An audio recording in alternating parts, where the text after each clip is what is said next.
अस्सलामुअलैकुम। आप देख रहे हैं प्रोग्राम मुनीर रमन के साथ। पाकिस्तान की सियासत में इस वक्त ज़बरदस्त गहमा-गहमी नज़र आ रही है। बहुत कुछ हो रहा है। एक जानिब निगरां हुकूमत अपने मामलात को साफ करने और सीधा करने की कोशिश कर रही है।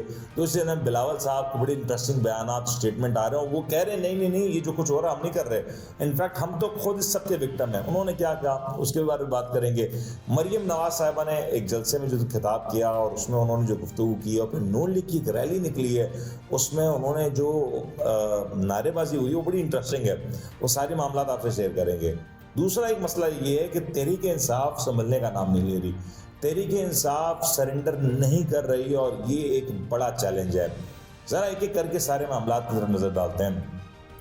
पहले तो एक जो सबसे बड़ी खबर आज की आवाम के अतबार से रही कि हुक्मरान ने, मौजूदा हुक्मरानों ने, केयर टेकर सेक्टर ने बिल आखिर कौम की मुश्किलात को देखते हुए पेट्रोलियम मसनूआत की कीमतों में कमी का फैसला किया। अब ये कमी का फैसला माशी फैसला है या सियासी फैसला है, इसका तयन हम आप इस प्रोग्राम में खुद ही कर लेंगे। इस वक्त पाकिस्तान में एक अजब टेंशन है, एक अजब गहमा गहमी है और हर कोई सवाल कर रहा है कि ये जो मुल्क में हो रहा है, ये जो पीटीआई का इलेक्शन से आउट हो जाना, आखिर ये वजह क्या हुई, आखिर ये मसला क्या हुआ। इनफैक्ट आप कहीं चले जाएं, हर शख्स आपको इस फैसले के ऊपर बात करता हुआ सुनाई देगा। आप मेन स्ट्रीम मीडिया को देखें, आप सोशल मीडिया को देखें, आप मुख्तलिफ व्लॉग्स को देखें, तो लोग इस फैसले को मुख्तलिफ अंदाज से देख रहे हैं। बहुत ज़्यादा तनकीद भी हो रही है, खुल के तनकीद हो रही है, और क्योंकि माजी में इसकी कोई मिसाल नहीं मिलती और आने वाले मुस्तकबिल में भी इसकी अजीबोगरीब मिसालें मिलेंगी, दीगर सियासी जमातें जानती हैं, लेकिन वो इस बात का इजहार नहीं कर पा रही। ज़रा इसके ऊपर बात करते हैं, क्योंकि ये बड़ा एक इंटरेस्टिंग मामला हो चुका है कि एक पार्टी तो गेम से आउट हो गई, टेक्निकली तो आउट हो गई, लेकिन क्या वो आउट है? इस गम गुस्से को कम करने के लिए मौजूदा हुक्मरानों ने कौम को एक खुशखबरी दी कि देखें, हमने पेट्रोलियम मसनूआत की कीमतों में इजाफा नहीं किया, कमी कर दी। लेकिन ये नहीं बताया कि साथ साथ जितना कम आपने पेट्रोलियम मसनूआत की कीमतों में किया, उतना ही इजाफा आपने बिजली के निर्खों में कर दिया। ये अजब खेल है हमारे यहाँ पे कि एक जानिब आप पेट्रोल की कीमतें कम करते हैं और दूसरी जानिब फ्यूल एडजस्टमेंट चार्जेस की मद में इलेक्ट्रिसिटी टैरिफ में इजाफा हो जाता है। ये आखिर कैसे हो जाता है, कमाल कैसे हो जाता है? दूसरी जानिब जरा आगे चलते हैं ना, ये मामला रुक नहीं रहा। पीपल्स पार्टी और नून लीग में अपना एक सब जंग जारी हो गई है, बल्कि अब तो खुली जंग हो चुकी है। बयानात जरा सुनते हैं। बिलावल साहब ने जो गुफ्तगू की, बिलावल साहब और नून लीग अब इस बात का इत्मीनान हो चला है कि तहरीक इंसाफ जलसे कर नहीं रही। तहरीक इंसाफ, वैसे ये भी एक सवाल है, तहरीक इंसाफ अगर इलेक्शन से आउट है तो आज भी जलसे तो कर सकती है तहरीक इंसाफ, लेकिन तहरीक इंसाफ जलसे क्यों नहीं कर रही? तहरीक इंसाफ जलसे कर नहीं रही है, करने दिए नहीं जा रहे। और अगर कहीं कुछ जलसे हो भी रहे हैं तो क्या वो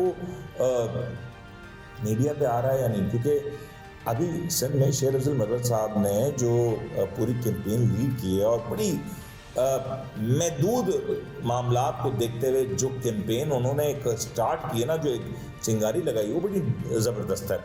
और फिर लोगों का जो रिस्पांस है, ऐसे माहौल में लोगों का रिस्पांस आ जाना एक बड़ी बात है। यहाँ पे काउंटिंग मैटर नहीं करती। खैर, पीपल्स पार्टी ने अपनी इलेक्शन कैंपेन को फुल बूस्ट पे डाल दिया और अब ये गाड़ी चौथे गियर से पांचवें गियर में जा चुकी है और बिलावल साहब ने आड़े हाथों ले लिया। नून लीग को कह दिया कि भाई आप तो मतलब सारा काम आप कर रहे हैं और सारे जो मामलात हैं उसके पीछे आप हैं। कहते हैं कि मुखालफिन को पिस से आउट रखना चाहते हैं आप। आपने पीपल्स पार्टी के भी आरओज़ के साथ मिलके कैंडिडेट्स को गलत इंतखाबी निशान दिलवाए। उन्होंने कहा कि दबाव डाला जा रहा है कि उम्मीदवारों को ताकि गलत निशान दिलवाए जाएं। ये भी कहा कि पीटीआई के बाद अब पीपल्स पार्टी उम्मीदवार निशाना बनाए जा रहे हैं। क्यों बनाए जा रहे हैं? क्योंकि आपने खामोशी रखी है और आप ये बात महज ज़बानी जमा खर्च कर रहे हैं। आपको भी पता है कि इस पूरे खेल में पीपल्स पार्टी मुकम्मल साथ थी और पिछले 14-15 माह में ये जो कुछ इस मुल्क में हुआ और आज भी जो कुछ हो रहा है, पीपल्स पार्टी बकौल एक जमहूरी जमात के होते हुए वो जानते हैं कि इस सब में वो बराबर के शरीक रहे। और कहीं ना कहीं उन्होंने अगर जो तमाशा देखा, वो तमाशा देखने से ज़्यादा कुछ कर सकते हैं। उन्होंने तो अपनी पार्टी को, उन लोगों को साइड लाइन कर दिया जो इस मामले में कुछ ना कुछ बोलते दिखाई दिए और अपना गिला और जमहूरियत की बातें करते दिखाई दिए। लेकिन अब वो कह रहे हैं कि भाई शेर का मुकाबला तीर से होगा। बल्ला आउट हो गया, शेर और तीर आमने सामने है और बस यही मुकाबला हो गया। बिलावल साहब ज़रा ठहरिए, ये मामला यहाँ रुकने नहीं जा रहा। पीटीआई ने अपनी इंतखाबी मुहिम को बिल्कुल तरतीब दे दिया है और एक अलग अंदाज में दिया है, और ये इंतखाबी मुहिम बहुत हद तक डेंट डालने की सलाहियत रखती है, कंसिडरिंग सिचुएशन कुछ अलग है। दूसरी जानब नून लीग ने भी अपना जो है सियासी सफ़र शुरू कर दिया और जलसे जुलूस शुरू हो चुके हैं। मरीम नवाज साहिबा उसी तिंदो तेज़ अंदाज में फास्ट बॉलिंग करती दिखाई दे रही हैं और अपने मुखालफिन को आड़े हाथों ले रही हैं। मरीम नवाज साहिबा की स्ट्रैटेजी कुछ मुख्तलिफ है। वो पीपल्स पार्टी को तो निशाना नहीं बना रही, क्योंकि शायद वो पीपल्स पार्टी को अपना मुकाबिल ही नहीं समझती।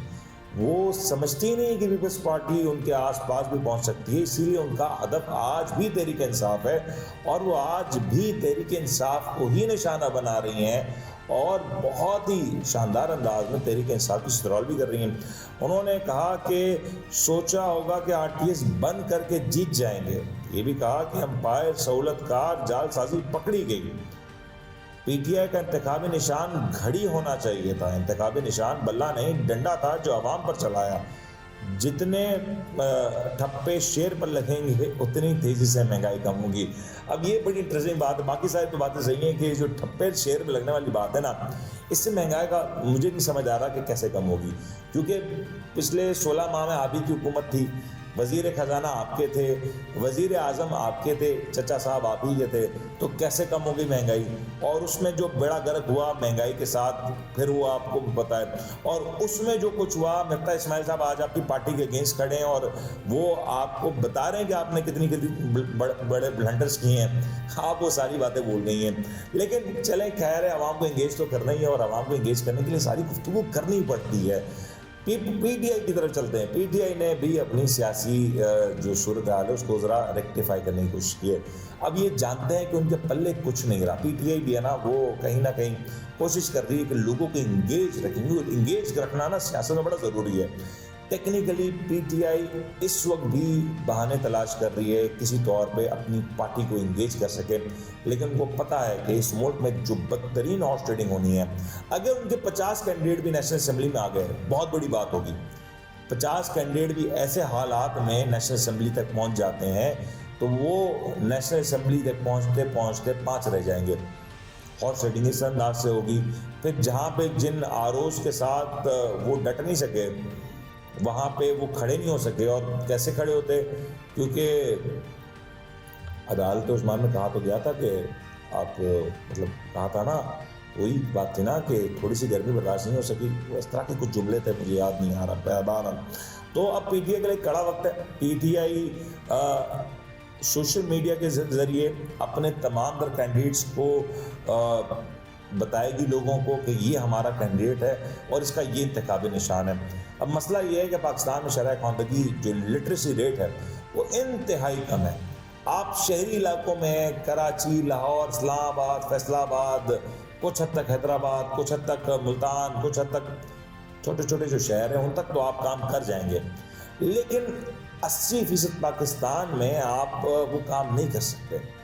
और आप सोशल मीडिया के ज़रिए 10-15 दिन के अंदर ये सोचना है कि लोगों को पता चल जाएगा, हर हल्के के लोगों को, कि उनका इंतखाबी निशान ये है, ये होने नहीं जा रहा।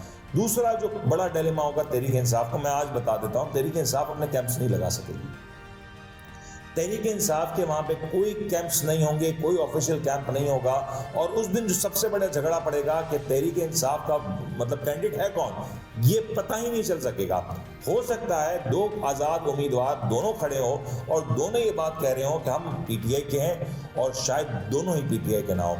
तो पीटीआई को ये रेक्टिफाई करना पड़ेगा और ये रेक्टिफाई करना बड़ा मुश्किल होगा।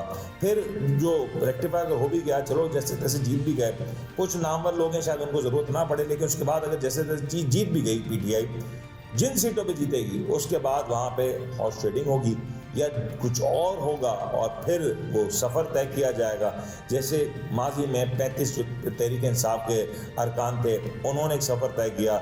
जमात के अंदर होते हुए, जमात के निशान पे इलेक्शन लड़ने के बावजूद जिस अंदाज से तहरीक इंसाफ के लोग उनसे दूर हुए, ये सबको पता है। बहरहाल एक और बड़ी डेवलपमेंट है, वो डेवलपमेंट बड़ी इंटरेस्टिंग, वो आपको आगे चल के प्रोग्राम में बताएंगे कि इमरान खान साहब के हवाले से जो खबरें आ रही हैं कि कुछ डील हो रही है, नहीं हो रही, और इमरान खान साहब की क्या सियासी स्ट्रैटेजी है, उसके ऊपर बात करेंगे अगले प्रोग्राम में। फिलहाल अपने मेज़बान को इजाज़त दीजिए, अपना ख्याल रखिएगा। अल्लाह हाफ़िज़।